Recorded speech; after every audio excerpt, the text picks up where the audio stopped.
വീടുകൾ പൂർണ്ണമായും തകർക്കുകയാണ്. അതൊരു പുതിയ സ്ട്രാറ്റജിയാണ്. ഈ പറഞ്ഞതുപോലെ സിന്ധു നദിയിലെ കരാർ റദ്ദാക്കിയതുപോലെയുള്ള മറ്റൊരു സ്ട്രൈക്കിലേക്ക്, സർജിക്കൽ സ്ട്രൈക്കിലേക്ക് ഇന്ത്യ കടക്കുകയാണ്, സുരക്ഷാ സേന കടക്കുകയാണ്. എങ്ങനെ കാണണം? അല്ല, അത് ഒരു സ്വാഭാവികമായ പ്രവൃത്തിയാണ്. അത് ഈ പ്രാദേശിക തലത്തിൽ പ്രവർത്തിക്കുന്ന ആളുകൾക്ക് ശക്തമായ ഒരു താക്കീത് നൽകുകയാണ്. കാരണം സാധാരണഗതിയിൽ ഈ ഭീകരവാദത്തെ പിന്തുണയ്ക്കുന്നവരും അവർക്ക് വേണ്ടി പ്രവർത്തിക്കുന്ന ആളുകളൊക്കെ നാട്ടിലെ സ്വാഭാവികമായ നിയമവ്യവസ്ഥയ്ക്കകത്ത് വിചാരണ നേരിട്ട് ശിക്ഷയിലേക്ക് പോവുകയാണ് ചെയ്യുന്നത്. അതൊരു ലോങ് പ്രോസസ്സാണ്. അപ്പൊ ആ പ്രോസസ്സിൽ പലപ്പോഴും വളരെ ചെറിയ ശിക്ഷയിലോ അതല്ലെങ്കിൽ ഈ ശിക്ഷ വിധിക്കുമ്പോൾ തന്നെ ചിലപ്പോൾ വർഷങ്ങളോളം കഴിയും. അപ്പം അത് പല ആളുകളും ഈ പ്രോസസ്സിനിടയിൽ തന്നെ രക്ഷപ്പെട്ടു പോവുകയും ചെയ്യും. ഇങ്ങനെയൊക്കെയുള്ള സംഭവങ്ങൾ സ്വാഭാവികമായിട്ടും അത് നിയമവ്യവസ്ഥയുടെ പോക്ക് ആ രീതിയിലാണ്. അപ്പോൾ ഇത് ഇമ്മീഡിയറ്റ് ആയിട്ടുള്ള ചില ആക്ഷൻ ഗവൺമെന്റിന്റെ ഭാഗത്തുനിന്ന് ഉണ്ടാകുന്നത് ഒരു സൈക്കോളജിക്കൽ വാർഫെയർ ആണ് യഥാർത്ഥത്തിൽ. അതായത് കൃത്യമായ ഒരു മെസ്സേജ് ആഭ്യന്തര രംഗത്തെ രാജ്യത്തിനകത്ത് നിന്നുകൊണ്ട് ഭീകരവാദികളെ സഹായിക്കുകയും ഭീകര പ്രവർത്തനത്തെ പിന്തുണയ്ക്കുകയും ചെയ്യുന്ന ആളുകൾക്ക് ഈ നാട്ടിൽ ഇനി വേരുകൾ ഉണ്ടായിരിക്കില്ല എന്ന് ഭരണപരമായി തീരുമാനിച്ച് ഒരു നടപടിയിലേക്ക് പോകുന്നു. അത് ഈ സംഘർഷത്തിലോ അതല്ലെങ്കിൽ ഭീകരവാദത്തെ തകർക്കുന്നതിനെതിരെ ഇന്ത്യ എടുക്കാൻ പോകുന്ന പ്രധാനപ്പെട്ട നടപടികളിലോ ഒന്നായിട്ട് മാറുന്നതല്ല. അതൊരു സിംബോളിക് ആയിട്ടുള്ള ഒരു റെസ്പോൺസാണ്. പക്ഷെ അത്തരം ചില പ്രവർത്തനങ്ങൾ അനിവാര്യമാണ്.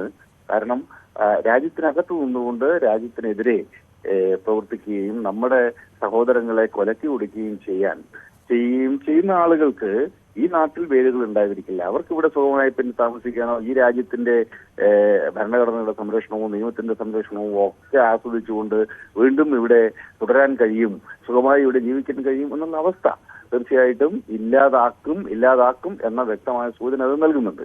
അതേസമയം സംഘർഷത്തിന്റെ തലം മറ്റ് ഡിപ്ലോമസിയുടെ തലത്തിലും ജലം പങ്കുവെക്കുന്നതിന്റെ മേഖലയിലുമൊക്കെ പുതിയ തലത്തിലേക്ക് നീങ്ങിക്കൊണ്ടിരിക്കുകയാണ്. ഇപ്പോൾ ഈ എവിടെയാണ് ഞങ്ങളുടെ പങ്കാളിത്തം തെളിവ് എന്നായിരുന്നല്ലോ പാകിസ്ഥാന്റെ ചോദ്യം. തെളിവാദി ഹാജരാക്കൂ എന്ന് പാകിസ്ഥാനിലെ മന്ത്രിമാരും ഉദ്യോഗസ്ഥരും ഒക്കെ ആവർത്തിച്ച് ആവശ്യപ്പെടുന്നുണ്ടായിരുന്നു.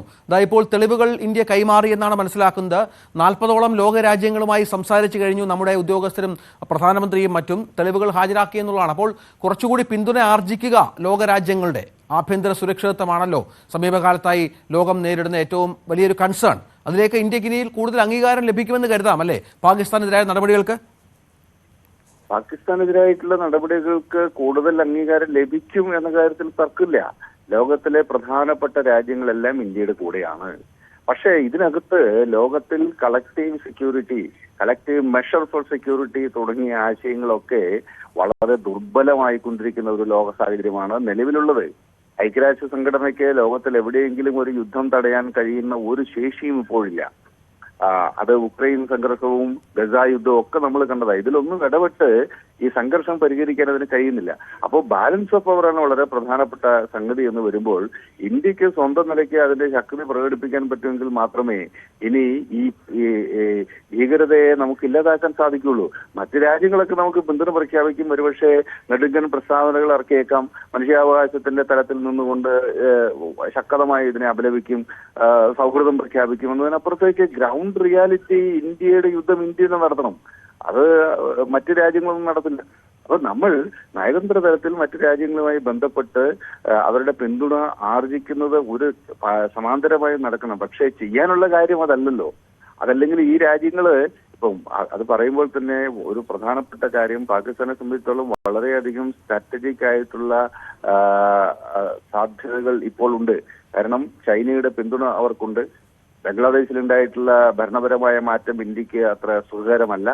കഴിഞ്ഞ ഒരു 10 വർഷത്തിനിടയ്ക്ക് ഇന്ത്യ കിഴക്ക് നിന്നും പടിഞ്ഞാറ് നിന്നും ഒരേ സമയം ആക്രമിക്കപ്പെടാനുള്ള സാധ്യത മുൻകൂട്ടി കണ്ടുകൊണ്ടാണ് നമ്മുടെ മിലിറ്ററി സ്ട്രാറ്റജി എല്ലാം രൂപപ്പെടുത്തിക്കൊണ്ടിരിക്കുന്നത്.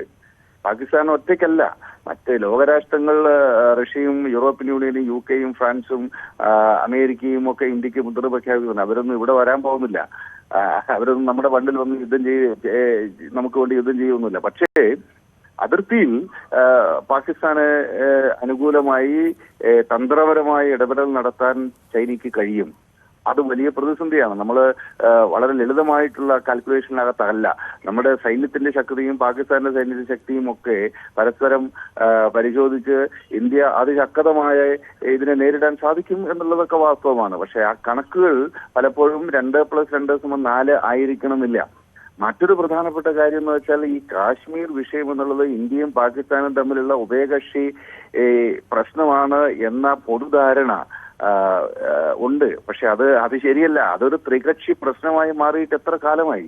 1962 തന്നെ കാശ്മീർ പ്രശ്നം ഒരു ത്രികക്ഷി പ്രശ്നമായി മാറിയിട്ടുണ്ട്. 62 ഇന്ത്യയുടെ ജമ്മു കാശ്മീരിന്റെ ഭാഗമായിട്ടുള്ള ലഡാക്കിലെ അക്കായ് ചിൻ ചൈന പിടിച്ചെടുത്തു. അതേ വർഷം തന്നെ ഈ ചൈനയുടെ പിന്തുണ ഉറപ്പിക്കുന്നതിന്റെ ഭാഗമായിട്ടാണ് ഷക്സം വാലി എന്ന് പറയുന്ന വലിയ പ്രദേശം, അതായത് ജമ്മു ആൻഡ് കാശ്മീരിന്റെ ഭാഗമായ പ്രദേശം ചൈനയ്ക്ക് കൈമാറി. അപ്പോൾ ഇന്ന് അതൊരു ത്രികക്ഷി പ്രശ്നമായി മാറിയിട്ടുണ്ട്. യഥാർത്ഥത്തിൽ ജമ്മു കാശ്മീർ പ്രശ്നം ആ രൂപത്തിൽ നിലനിർത്തേണ്ടത് പാകിസ്ഥാനേക്കാൾ ഇന്ത്യയേക്കാൾ ഇപ്പൊ ചൈനയ്ക്കും അതിൽ ആവശ്യമുണ്ട്, താല്പര്യമുണ്ട്.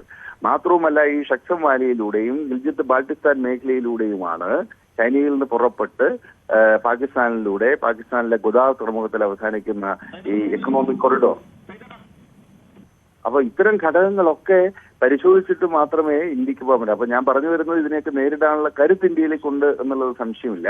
പക്ഷേ പലപ്പോഴും നമ്മുടെ മീഡിയയിലൊക്കെ വരുന്നത് പോലെ പാകിസ്ഥാനെ കയറിയും അടിച്ചൂടെ, അവര് ഒന്നുമില്ല, സാമ്പത്തികമായി തകർന്നടഞ്ഞിരിക്കുന്നു, ആഭ്യന്തരമായി അവരെ ഐക്യപ്പെട്ടു നിൽക്കുന്നില്ല, അവിടുത്തെ സൈന്യം പട്ടിണിയിലാണ്, അവർക്ക് ചായ കുടിക്കാൻ പൈസയില്ല എന്നൊക്കെ പറയുന്ന ഒരു ഓവർ സിംപ്ലിഫൈഡ് ആയിട്ടുള്ള വേർഷൻ ശരിയല്ല എന്നതാണ് ഞാൻ സൂചിപ്പിക്കാൻ ആഗ്രഹിക്കുന്നത്. തീർച്ചയായും വളരെയധികം നന്ദി ശ്രീ PJ വിൻസെന്റ്, താങ്കളുടെ വ്യക്തമായ പ്രതികരണത്തിന്.